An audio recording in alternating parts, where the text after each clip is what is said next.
Tu vas comprendre pourquoi ton cerveau a envie de tout le temps claquer ton argent. Je t'explique tout ça en 3 raisons. 1, c'est pas vraiment ta faute, c'est ta dopamine. 2, les réseaux sociaux. Et 3, c'est quand même ta faute.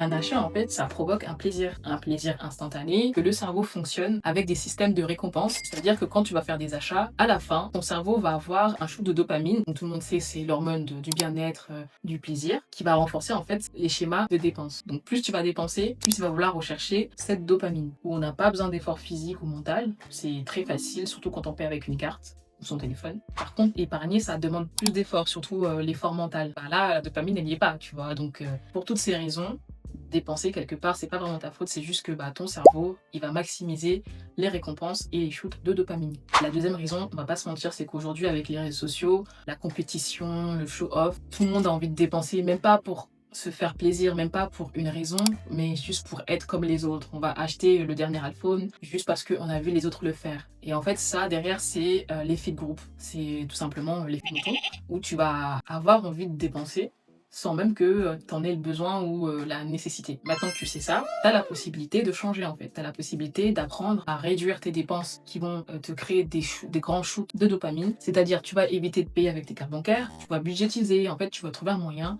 de rendre tes achats beaucoup plus difficiles pour ton cerveau. Et à l'inverse, tu vas rendre en fait ton système d'épargne beaucoup plus simple, chill, sans prise de tête. Par exemple, tu vas créer chaque mois, quand tu auras ta paye, des virements automatiques d'une certaine somme.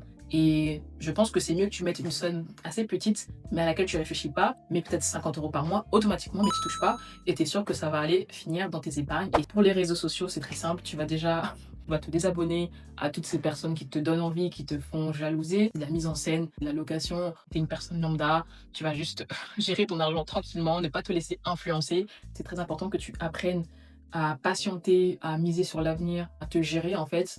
Parce que plus tu vas te laisser aller, te laisser influencer, plus tu vas te laisser dépenser, plus dur ce sera de te maîtriser, de te retenir et d'avoir vraiment une maîtrise de toi-même et de tes pulsions.